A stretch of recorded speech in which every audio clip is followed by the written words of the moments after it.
महर्षियों पे प्रक्षेप लगा करके वे व्याकरण को जानते नहीं थे। उन्होंने कहा कि इंद्र ने तो महर्षि गौतम की पत्नी अहिल्या उसके साथ दुष्कर्म किया। बात ये नहीं थी, इंद्र सूर्य को कहा जाता है, और जब इंद्र अर्थात सूर्य निकलता है, अहिल्या रात्रि को कहा जाता है। वो रात्रि यानी कि उसके रूप को बिगाड़ देता है, उसकी शोभा को बिगाड़ देता है। गौतम चंद्रमा को कहा जाता है। ये रूपक अलंकार था, ये व्याकरण के शब्द हैं, लेकिन उन लोगों ने समझा नहीं और गलत प्रस्तुत कर दिया। इसी प्रकार से नारद को लोगों ने क्या कहना शुरू किया, नारद अरे दुनिया में ऋषि बहुत हुए, महर्षि बहुत हुए, राजऋषि बहुत हुए, लेकिन याद रखना संसार के लोगों, देव ऋषि की उपाधि केवल 2 को मिली। उदय प्रकाश जी, केवल 2 को मिली। किस किस को मिली? देव ऋषि की उपाधि किस किस को मिली? देव ऋषि की उपाधि नारद को मिली और देव ऋषि की उपाधि बृहस्पति को मिली। 2 को मिली। वो देव ऋषि नारद भ्रमण करते करते महाराज युधिष्ठिर के पास पहुंच जाते हैं। महाराज युधिष्ठिर खड़े होकर के सम्मान करते हैं, आओ ऋषिवर, आज तो हमारा सौभाग्य है, आप आदेश करो, मैं क्या सेवा करूं आपकी। देव ऋषि नारद ने कहा, मैं तो भ्रमण करते करते आ गया, मैंने सोचा राजा का हाल चाल ले लूं।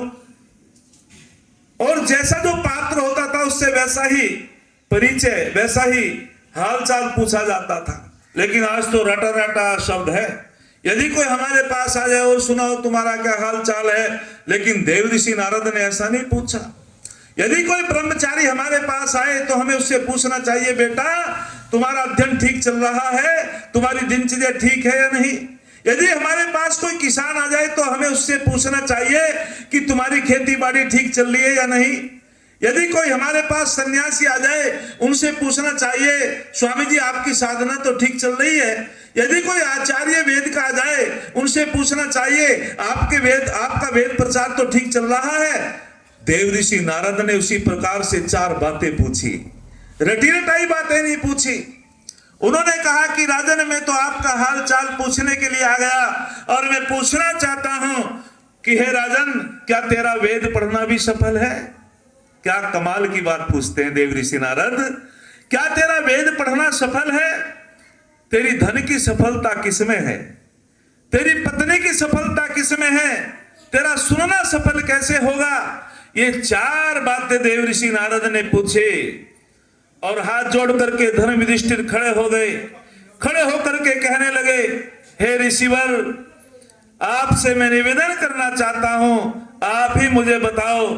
तो महाराजा युधिष्ठिर कहते हैं, कथम वै वेदा सफला, कथम वै धनम सफलम, कथम वै दारा सफला, कथम वै श्रुतम सफलम। हे ऋषिवर, आप बताओ मेरा वेद पढ़ना सफल कैसे होगा? और ऋषिवर उत्तर देते हैं, अग्निहोत्रम वेदा सफला। हाँ जी, क्या बोला?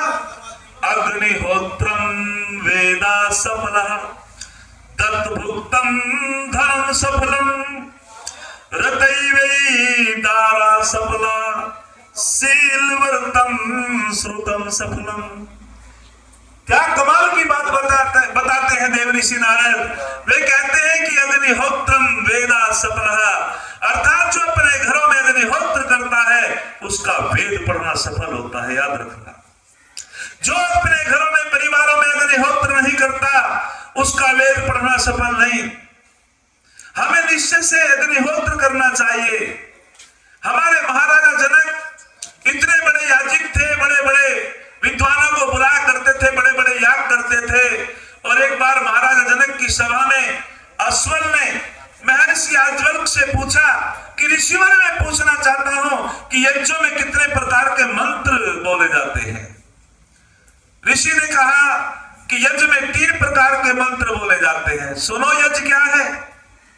प्रेम जी सुनो यज्ञ क्या है? तो ऋषिवर कहते हैं कि यज्ञों में 3 प्रकार के मंत्र बोले जाते हैं। प्रोनुवाक्य, याज्ञ, शस्य। बोले प्रोनुवाक्य क्या है? तो ऋषिवर कहते हैं कि जब यजमान आकर के बैठते हैं और अग्निहोत्र से पहले जो मंत्र पाठ होता है उन्हें प्रोनुवाक्य कहा जाता है। जिनसे आहुति नहीं दी जाती है उन्हें प्रोनोवाक्या कहा जाता है। अश्वल ने कहा तो ऋषिवर, जिन मंत्रों से आहुति नहीं दी जाती फिर उन मंत्रों को बोलने का क्या लाभ है? क्या कमाल का उत्तर देते हैं महर्षि याज्ञवल्क्य। महर्षि याज्ञवल्क्य कहते हैं कि सुनो, अरे जिस प्रकार से किसान बीज बोने से पहले, अन्न बोने से पहले अपने खेत को पाटा लगा करके पलेवादी करके खेत बोने के योग्य बना लेता है, ठीक उसी प्रकार से यजमान आहुति देने से पहले अपनी हृदय भूमि को तैयार कर लेता है। इसका नाम यज्ञ है। अपनी हृदय भूमि को तैयार कर लेता है। और आगे कहा याज्ञा, जिनसे आहुति दी जाती है। शस्या, जो बाद में मंगल गान होता है। और बहुत सुंदर उत्तर देते हैं महर्षि याज्ञवल्क्य और कहते हैं कि हे ऋषिवर, आप कहते हैं कि सबसे श्रेष्ठतम कर्म है। बोले हाँ बिल्कुल, अग्निहोत्र श्रेष्ठतम कर्म होता है। हम किसी व्यक्ति को प्रसाद दे दें, हम किसी व्यक्ति को धन से सहयोग कर दें, ये श्रेष्ठ कर्म है। जरूरी नहीं हमारे भौतिक प्रसाद को सब ग्रहण करें, लेकिन मेरा ऋषि कहता है कि याद रखना दुनिया के लोगों, जब कोई व्यक्ति अपने घर में यज्ञ करता है वो केवल अपने लिए नहीं करता है, वो लोक उपकार के लिए करता है। आज मोदी जी का जो परिवार यज्ञ कर रहा है ये केवल अपने लिए नहीं कर रहा है, जहां तक इसकी हबी जाएगी ये वातावरण को पवित्र करेगा, शुद्ध करेगा।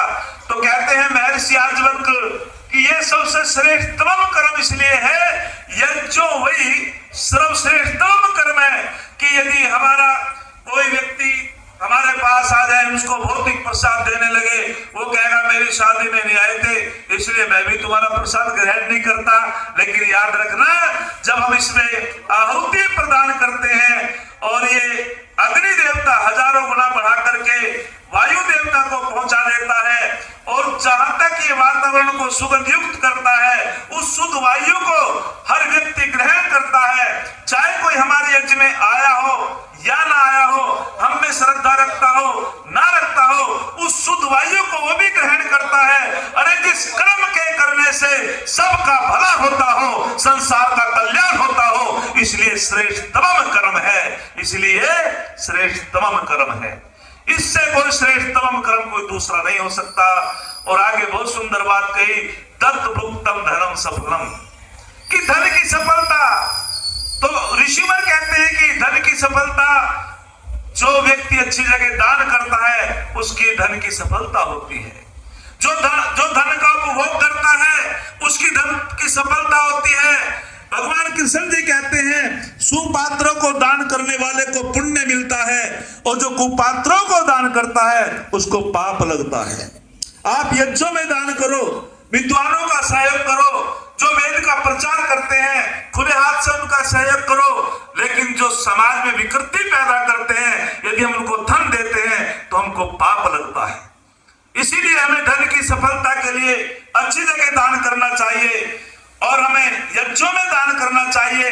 कोई गरीब बेटी है उसके विवाह संस्कार में दान करो, कोई गरीब बच्चा है उसको गुरुकुल में पढ़ाओ, अर्थात कोई रुग्ण है उसकी चिकित्सा करा दो, तो हमारे ये धन की सफलता है।